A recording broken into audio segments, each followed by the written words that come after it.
Hello everyone, welcome back to my anime journal.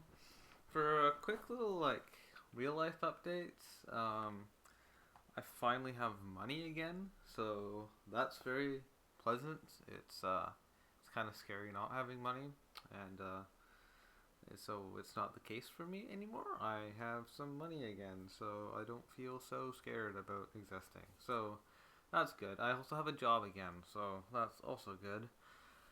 Um, But yeah, that's about it. Yeah, my job is doing low voltage now rather than regular electrical, so that's interesting. It's different. Seems a little easier. That's cool. Anyway, so we are starting this out with I'll see KBC, which stands for something.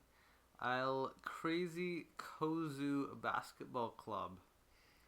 But yeah, it's about basketball. It's an OVA. It's not very good. I would not recommend it.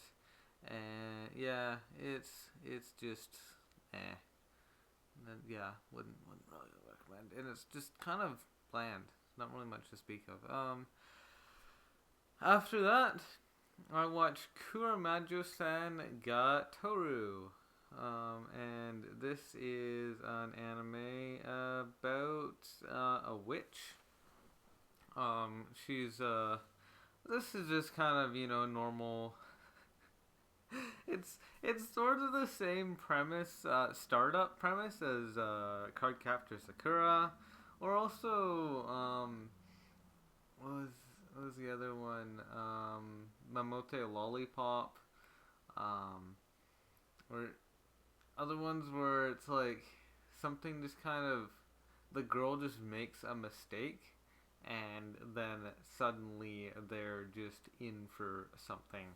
Um, so the startup is just this girl kind of does this like magical chant and accidentally summons this witch, and then this witch turns her into a witch because that's what the chant told her to do, and now she's a witch. So yeah, that happened.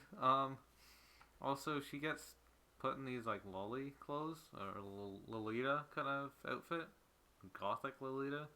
It's it's cute. It's cute. It's like dark and it has like this frilly skirt. It's pretty. Has like this like red thigh highs. Yeah, she's like very young. Fifth grader. Yeah, so like 10 years old. And And yeah, she just um I don't know. It's extremely episodic. Also, it has very short episodes. It's 7 minutes per episode, 60 of them. So that means that it's actually like 15 or something episodes worth, but just spread out into very short episodes. So that's fun. And the episodes themselves, they're like it's all right. Um, but it's not great.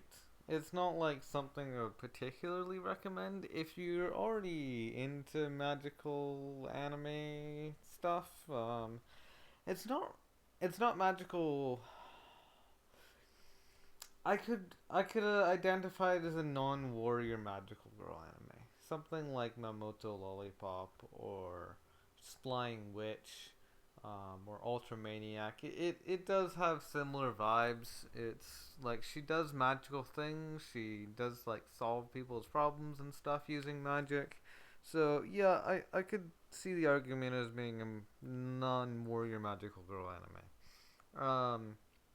But still, it is non-warrior, which means that you're not getting those like long um, transformation sequences. You don't have like this big cast of magical girls to watch. You don't have antagonists. You don't have um, fight scenes. It's non-warrior, so it's just like a cute girl who just kind of lives her everyday life, and then sometimes magic helps.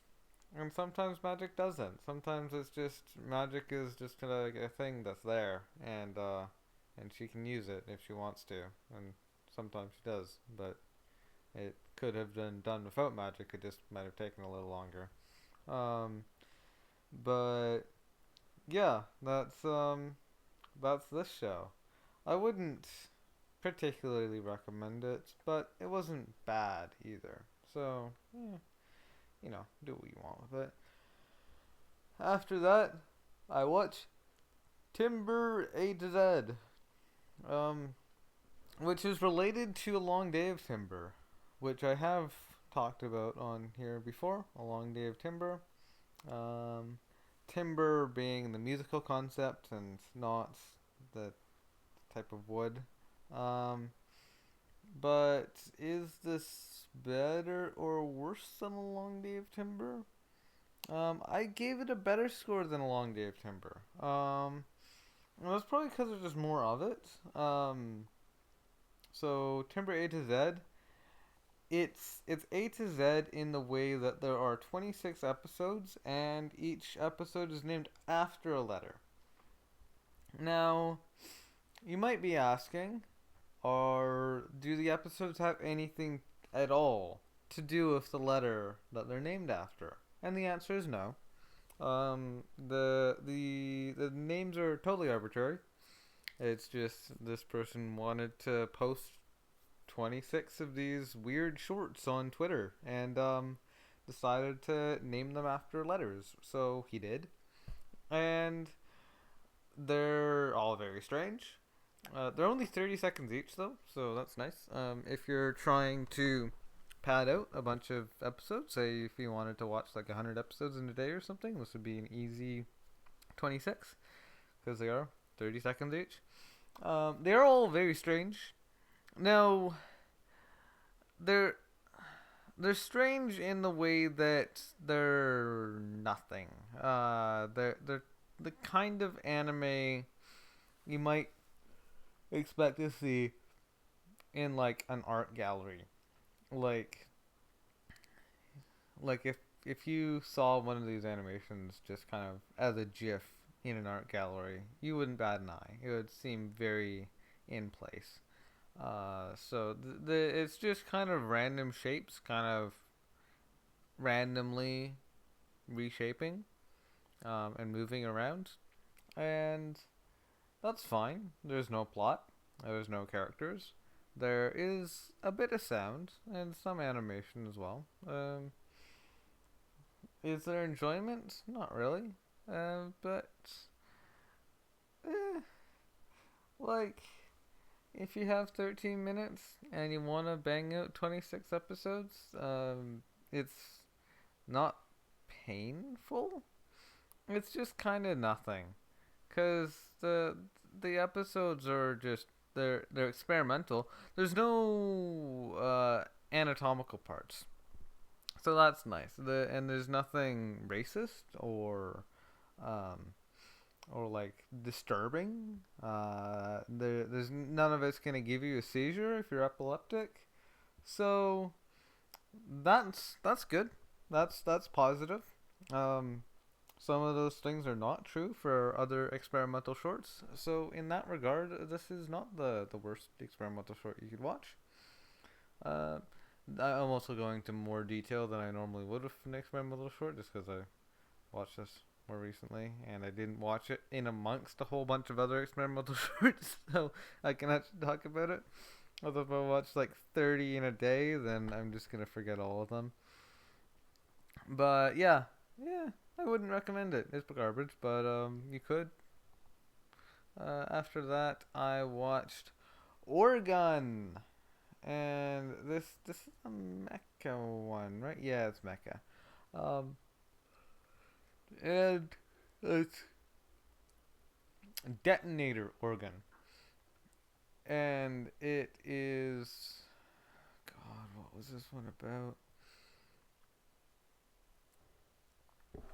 So it's mechas. What the hell was the plot? Um,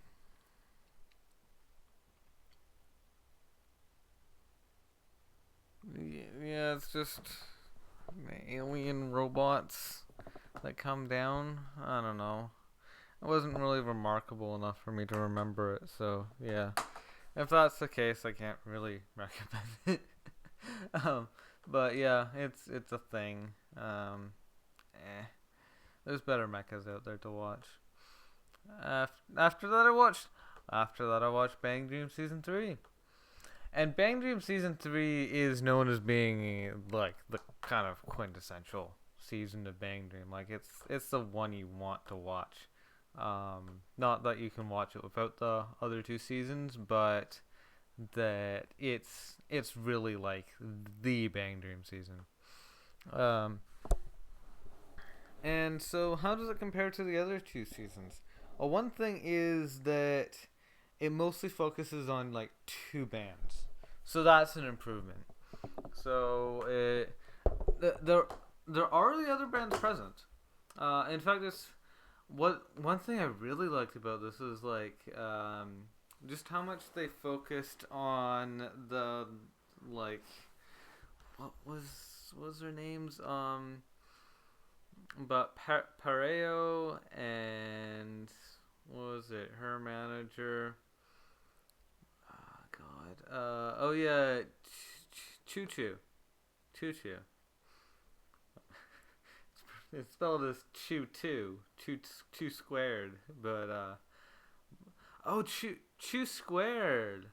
Oh no, that makes sense. Sort of like how, like, what is it in Code Geass that there's a character whose name is spelt CC, but then you pronounce it as C2, and so Chu2's name is the opposite, where it's spelt as Chu2, but it's pronounced as Chu.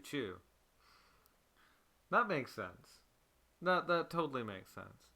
No, sometimes two can just be read as Chu, like they kind of sound similar enough. But I think it is that it's like Chu squared, like it's Chu twice. Um, yeah, that's a neat name. But yeah, she's a cutie. She's like the kind of manager, and but yeah, she does a good job of just like organizing this band, and she has a good kind of sense of rhythm. Good at like kind of I think she writes some of the songs too, and yeah, she's like gathered up the band members. She knows who she wants in the band. So yeah, she's a good girl. Um, yeah, she's a cutie, and she has like these um, cat ear headphones and stuff, and pink, long pink hair. She's also very short. Um, yeah, good girl. Yeah, the leader, producer, and DJ. Mhm. Yeah, so she she's pretty productive. Um, yeah, and then there's Pareo. Pareo's a great girl as well. Pareo's kind of like the kind of second hand man to Chu2. Um, she's like Chu2's kind of, I don't know. They're like friends. Pareo is like, I don't know, like 1.5 times as tall as Chu2. But she is she's kind of like, yeah, like, let's say henchman. She is a friend. Like they are friends, but like Chu2 is still the leader. Um, but Pareo offers a lot to the band as well. Like she's the keyboardist, um, and she's just a cutie. That's part of her role, is the fact that she's kind of in the back on the keyboards, looking absolutely adorable, and she changes up her hair like every 15 seconds or so. Um, I'm not sure how. That's just part of her personality though, and it's always two colored, and it's always in twin tails, and the twin tails are always very long, go down to her butt, and so different people theorize like how she does this. Is it magic? Does she just kind of like magically change her hair color? Is it just like temporary dye that she can just throw in her hair and it just kind of dries immediately, and now she has a different color of hair, and then she can just do it again like 10 minutes later and it just doesn't matter, and she can just kind of keep on, changing it up every so often, and it's cheap and she can just do it all the time. Or maybe it's wigs, and she just has like, I don't know, 4 different wigs or something that she just rotates between. Someone had like someone had like a kind of joke that she was bald. I don't think she's bald, but she could have just like, very short hair that can fit under a nice big wig.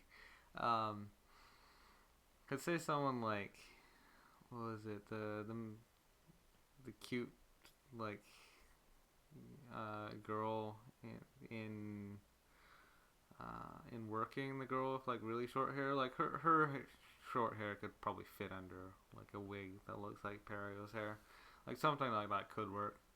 Although we do see her with the same length twin tails as being kind of like neutral, being her like kind of like unaltered self. So could very well be that this is her real hair that's just somehow changing color all the time. But regardless of how she changes it, she's adorable in every hair color. She could have, yeah, literally any color of the rainbow of hair, and it would be just as beautiful. But she usually has either this like pink and blue hair, or she has black and white hair, and both of them are beautiful. The black and white kind of looks kind of gothic, and it's very pretty. And yeah, the pink and blue is obviously pretty. Like, those are 2 colors that just look very good together. I guess like their band together, the Pareo and Chu2 band, that they spend like a lot of time on this season, and we really get into depth into those 2 characters' personalities and their dynamic, which is really nice. I was like, I've always loved Pareo, and it was a shame that in season 2, when she was introduced, that she got like no screen time. That it was like, yeah, here's this girl, she looks really cute, but yeah, what's she like? That's the secret. You're not allowed to know what she is like. She's just this human that's here, but she's not really a character. And now they've properly characterized her, which is absolutely beautiful. The other girls in the other bands aren't quite as characterized. Like, they could have gone a bit more in depth into the other characters. That would have been cool if we went into depth in everyone and just had like all of the girls super characterized and we got to know everyone really well. But this isn't iCuts. We don't have 178 episodes to characterize everyone. This still is decently long. It's like 39 episodes or something now, which is a fair amount. And there's also two movies. Haven't seen either one, but there are 2 of them, and so that's more content. I'm not sure how well they, characterize the characters in those, but they exist. We also got a new 2-episode OVA recently. Haven't seen it yet, but yeah, season 3, wonderful. Was really what I was waiting for. Way better than seasons 1 and 2. Season 1 had better animation, because it was like actually hand drawn rather than CGI. But you win some, you lose some. Like, the first season was just bland. So the fact that it had better animation is kind of irrelevant because it just wasn't very fun to watch. Like it was just kind of like another off the conveyor belts idol anime. Could have been a Quicken or a Loco Doll for all what I cared. It was just kind of, eh. But this season really solidified it as being like a pretty good show. So yeah. After that, I watched Goto ni Naritai, and and this one, it was actually a really interesting anime. This is a movie, and this was actually fascinating. It was really well done. Yeah. So it is an anime. It's somewhere kind of along Happy Birthday, or Koi no Kitachi. It's one of those sort of anime.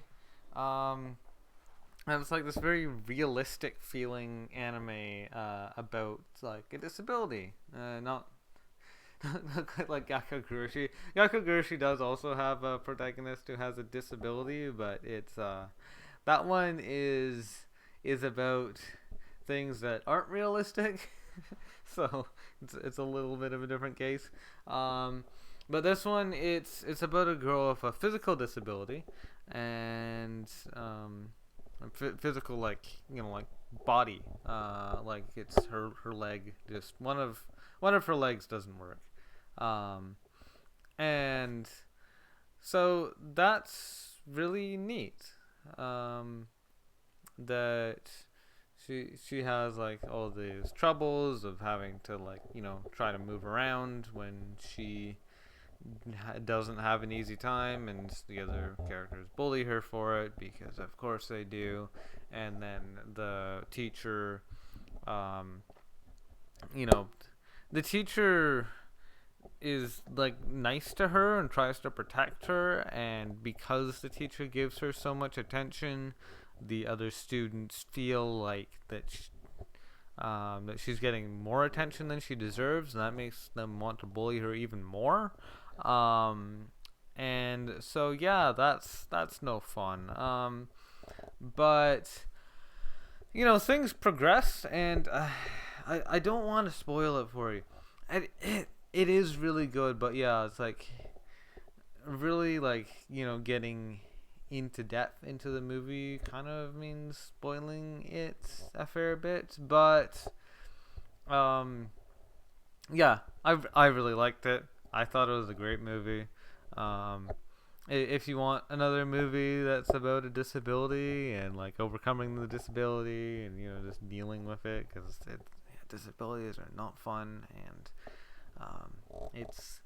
it's easy for people to just bully you for being different, and so yeah, this is a fun anime for that.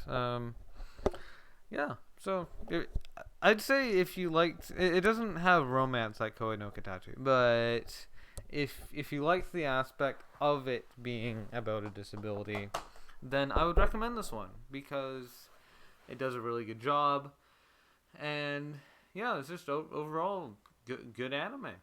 Mhm. And yeah, so I recommend.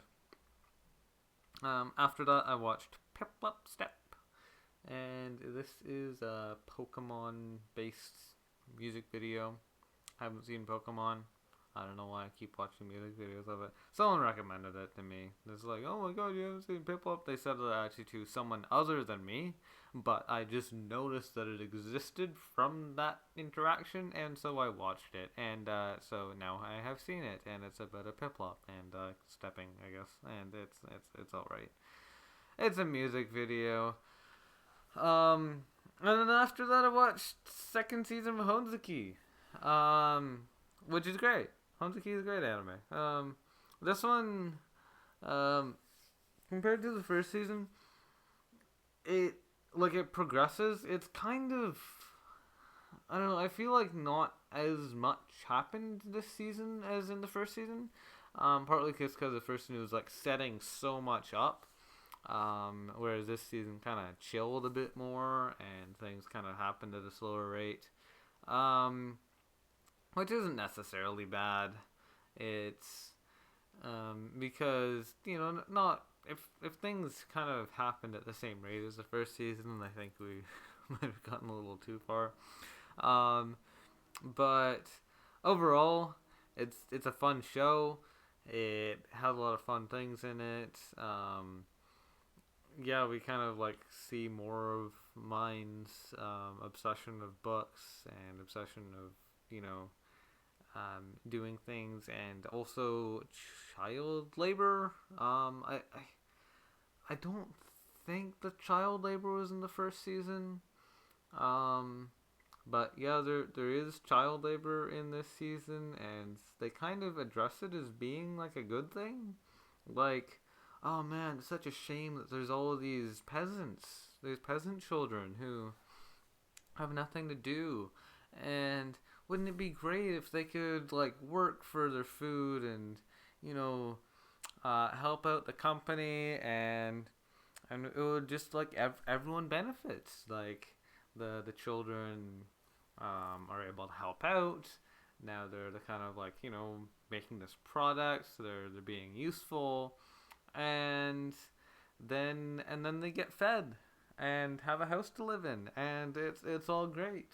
And you think, yeah, but isn't child labor like bad? Like, isn't that something that we usually don't want to happen? Um, but like in the context of the show, it was kind of addressed as being a good thing. Um, it wouldn't now. Mine comes from the future, so like in her time, child labor was viewed as a bad thing. Um, but this is like set in medieval times where child labor was not viewed as a bad thing. So in that context, like I guess, um, but at the same time, like if she was gonna be like, oh, there's all these like people in Africa who just kind of like mind their own business, and they're not really useful to us in their current state, but we could just like force them to do work, and then they would get food, and they'd get to live in a richer country, and um and they'd be useful. They'd be helping us out. Wouldn't that be great? Um, and I would not support that. That that wouldn't be pleasant. She didn't go that far, but but at the same time, it's still a little disturbing. Um, but yeah. Other than that, it was a good show. I liked it. It's still like I I wouldn't say it's more of the same, because like they are progressing into a story. There's clearly a narrative here. It's keeping on going further. They're doing more stuff, and yeah, and it kind of like I kind of just want more seasons. I want to see more of what happens here, and but yeah, like it's still a good show. Mine's still a good girl. Tule's still cute. Tule isn't too much of a character in this season, but she's still adorable. And yeah, well, we kind of just don't really get to see as much of Mine's family just in general this season because of circumstances. But um, yeah, still a good show.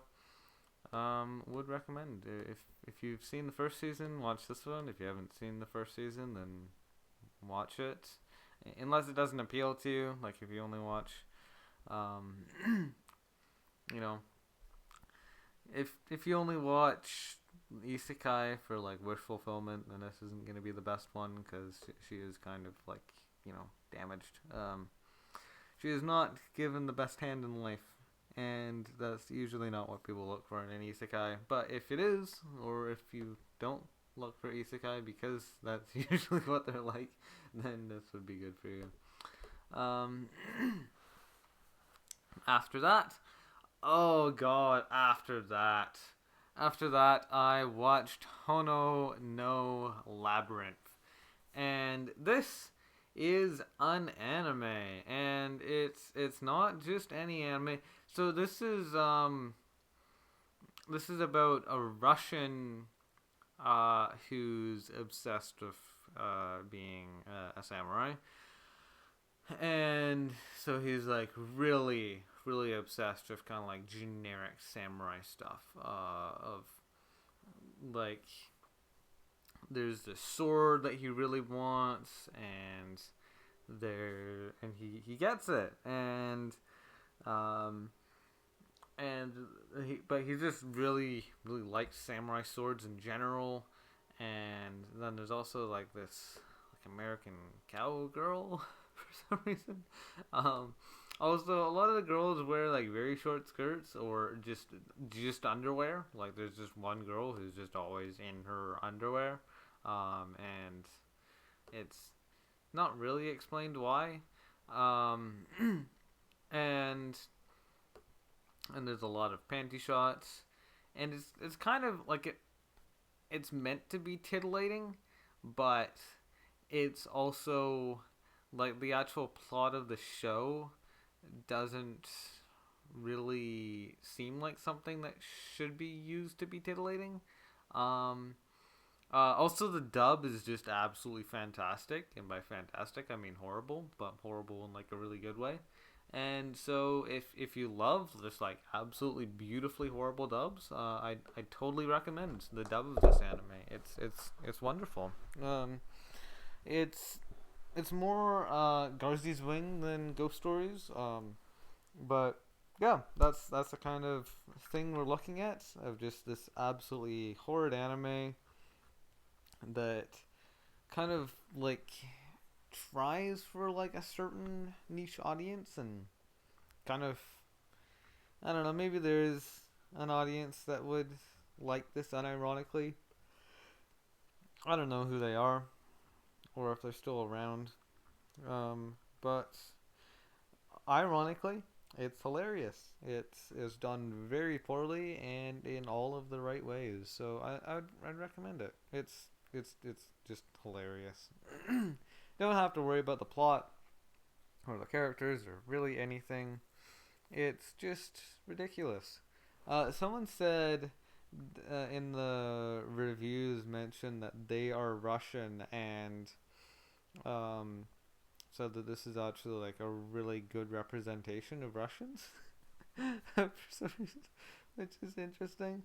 Um, and yeah, they said it's a USSR and Russian culture parody. Um, so yeah, I guess if you're familiar with Russian culture, then maybe this would be even funnier than normal. But even if you aren't, it's still hilarious. So I'd recommend it. After that, we watched. Um, what is this? Uh, Wu Shan Wu Shan Wu Xing 2020, which I don't know. It's just an action anime in it. It literally it's actually not an anime. It's a donghua, but either way, it's just action. It's just people killing each other, and non humans killing humans, and humans killing non humans. It's I don't like stuff like that. It's just boring. If you're the kind of person who just likes things for the fights, then sure, go ahead. But I don't, and so I don't really have much to say about it. But after that, I watched Ongaku and Ongaku. Um, and it's not nothing. It's it's about like these kind of like punk characters, um, who, and it also has like a really weird art style. Um, but they are just they're just like yeah, like characters who set up a band and they jam and they have weird eyes and weird faces in general. There is like one scene at the very end that has them like Sakuga, but other than that, it's just kind of really weird animation. Um, that's kind of hard to enjoy, and um, the characters like show themselves as being like really like cool and manly and stuff, but I guess they're alright at music. I don't know. I didn't care for the plot. It's it is unique. It's unique. It's different. It feels. Now, one thing is, it's only about an hour, um, and it's really slow. Like, it takes a lot of time for anything to get done, which is not what you want for a show that's only 75 minutes long. Like the first like 20 minutes are just kind of like chilling and slowly walking and doing things just at like a snail's pace. It does pick up, but man, for a show that's like only a bit over an hour, you can't do that. Like you want stuff to happen quickly when you only have that much time. Um, And so because it's so slow and it's so short, it just means that kind of nothing really gets going. Um like I don't know. It's like I guess it's better than something that's long and slow and equally nothing happens, but it's just dragged out even more. But still, it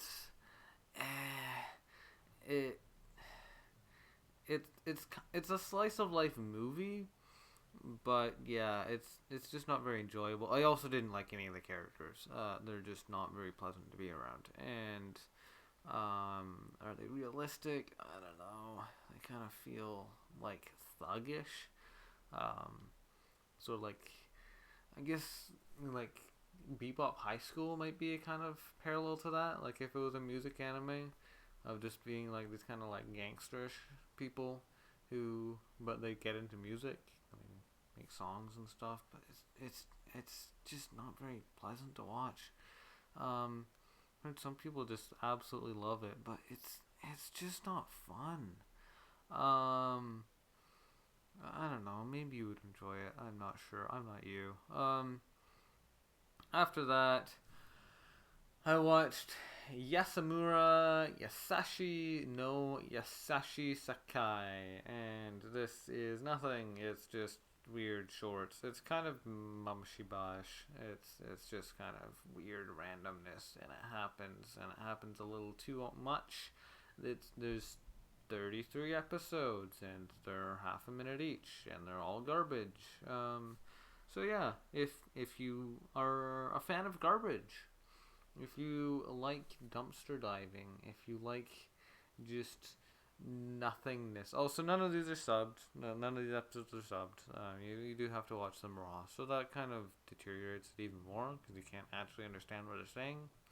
And so yeah, just it's hard to recommend this because there's not really anyone I can think of who would enjoy it. After that, I watched B-gata H-kei, and oh well, I watched the manga. I've not. I watched. I read the manga first. Um, so the manga was like my main kind of takeaway from this, and I kind of watched the anime sort of just kind of complimentary to it, just to kind of see how they animated it, how they adapted it. I knew that it was only there's 2/3 of it, so like the really juicy parts of the manga never got adapted. So the parts I got to see weren't as interesting. Um, I don't think the anime censored stuff. I think it just didn't get far enough for things to get like juicy. Um, but in terms of just the anime, it's fun. Also the the main girl, what the hell was her name? Yamada. Yamada. I guess translated as Yamada's first time, but B-gata H-kei. B type Etchy something. Etchy means pervert, or it means pervert. In this kind of case, it kind of means slut. Because that's what she is. That's all she has on her mind is just having uh, an intimate physical relationship with another person, specifically a male, um, preferably about the same age as her. That's kind of her idea. Just, you know, have relations with males, and preferably many of them. She has the explicit goal of doing it with 100 boys in her school. Um, Presumably, her school has enough boys to account for that. Um, she might have to go into other grades to do that because there's probably not enough willing ones in her own. Let's be honest, that's kind of how schools work. Um, but yeah, and also a lot of guys don't necessarily want to do it with a girl who's that easy. A lot of guys kind of want someone who's a little harder to, like someone who's hard to get. Um, it's usually a lot of times where like the girl who kind of gets passed around. A lot of people are like, oh well, you know, like if she's willing to do it with anyone, I don't want to bother. Um, so like the idea of a key that can be opened, or was it a lock that can be opened by any key is worthless. That's kind of like the mentality a lot of guys have, that if anyone can get with her, then like why would I bother? Like I should really aim for girls who, you know, are actually interested in me for me. Someone who really, someone who is, you know, someone who's like you can really have a deeper relationship with, but also someone who's not just going with everyone. Someone who you kind of have to work at, but you'll also have a deeper relationship with, rather than someone who is just gonna do it with the anything that moves. Um, but she kind of just like a baby bird, or or like Subaru from ReZero. She kind of just falls in love with the first thing she sees, and so yeah. And the first thing she happens to see is some random dude at a library, and who is also her classmate, and then they develop a relationship with each other, and and she kind of just forgets about her goal. Well, no, she doesn't. She never forgets about it, but she kind of sees him as a stepping stone. That it's like, before I can, you know, have the confidence to do it with many guys, I need to at least do it with one. And so this guy seems like the best introduction to this whole concept. And yeah, but it's a fun show. And she's cute, and the guy, he's interesting as well. He's like a photographer. He's intentionally like bland, but he has like his own quirks as well, and he has like this childhood friend. He has an older sister, and she kind of just wanted him to be like a sort of, I don't know, boy toy, um, and she starts learning more and more about him, and starts falling in love with him. So yeah, it's a fun show though. I liked it. It's not as good as the manga. It couldn't be.